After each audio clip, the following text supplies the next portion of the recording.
નમસ્કાર, ગુજરાત 18 લાઈવમાં આપનું સ્વાગત છે। લખતર ખાતે વિકસિત ભારત જી રામજી અભિયાન અંતર્ગત સાંસદ સભ્ય દ્વારા બેઠક યોજાઈ। લખતર ખાતે આવેલ ખીજડી હનુમાન ખાતે વિકસિત ભારત જી રામજી અભિયાન અંતર્ગત જનજાગૃતિ માટે સુરેન્દ્રનગર લોકસભાના સાંસદ સભ્ય ચંદુભાઈ શિવરાની ઉપસ્થિતિમાં બેઠકનું આયોજન કરવામાં આવ્યું।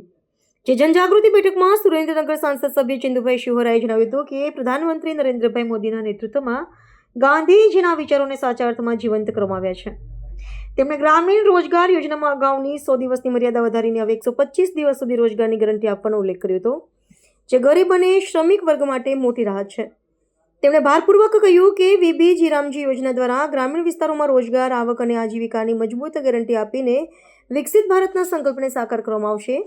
જે બેઠકમાં તાલુકા પંચાયત પ્રમુખ વાસુદેવભાઈ પટેલ, તાલુકા ભાજપ પ્રમુખ રવિરાજ વાડેર, તાલુકા કારોબારી ચેરમેન અજયસિંહ રાણા, તાલુકા ભાજપ મહામંત્રી હરપાલસિંહ રાણા તથા ઘનશ્યામભાઈ તળોદા, ન્યાય સમિતિ ચેરમેન પ્રભુભાઈ મકવાણા, ઉપપ્રમુખ મહેશભાઈ મેણિયા સહિત જિલ્લા તથા તાલુકા ભાજપના આગેવાનો, હોદ્દેદાર સહિત ગ્રામજનો હાજર હતા।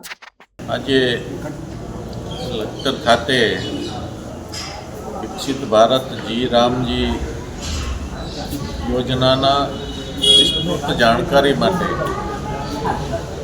દેશના લગભગ દરેક સાંસદો પોતાના વિસ્તારમાં આ યોજનાની જાણકારી માટે કરી રહ્યા છે, ત્યારે હું પણ જે લખતર ખાતે આ યોજનાની વિસ્તૃત જાણકારી લોકો સુધી પહોંચે અને આ યોજનાનો સુનિશ્ચિત લાભ સાચા માણસોને, છેવાડાના માણસો સુધી પહોંચે એ દિશાની જાણકારી આપવા માટે આજે લખતર ખાતે આવ્યો છું। ત્યારે અગાઉ જે મનરેગા યોજના હતી એ મનરેગા યોજનામાં એની ખામીઓના કારણે ઘણા બધા ભ્રષ્ટાચારના કિસ્સાઓ પણ સામે આવતા હતા અને આ ભ્રષ્ટાચાર ન થાય ભવિષ્યમાં એટલા માટે આ યોજનામાં એમાં ઘણી બધા સુધારા વધારાઓ કરીને જી રામજી યોજના અત્યારે લાગુ કરી છે। એ યોજનાની વિસ્તૃત જાણકારી દરેક લોકો સુધી પહોંચે,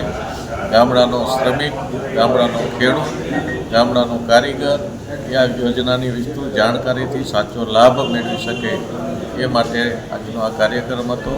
આ કાર્યક્રમમાં મારી સાથે જિલ્લા પંચાયતના પ્રમુખ, તાલુકા પંચાયતના પ્રમુખશ્રી, સંગઠનના પ્રમુખશ્રી, બંને મહામંત્રી, ચૂંટાયેલા તાલુકા પંચાયતના સદસ્યશ્રીઓ અને સંગઠનની વિવિધ જવાબદારી સંભાળતા લોકો અને ખેડૂતો અને ગ્રામ્ય કારીગરો હાજર રહી અને આ યોજનાની વિસ્તૃત જાણકારી આજે આપી છે। ત્યારે મને વિશ્વાસ છે કે આ યોજના સારી રીતે દરેક ગામમાં લાગુ પડશે એવો મને વિશ્વાસ છે।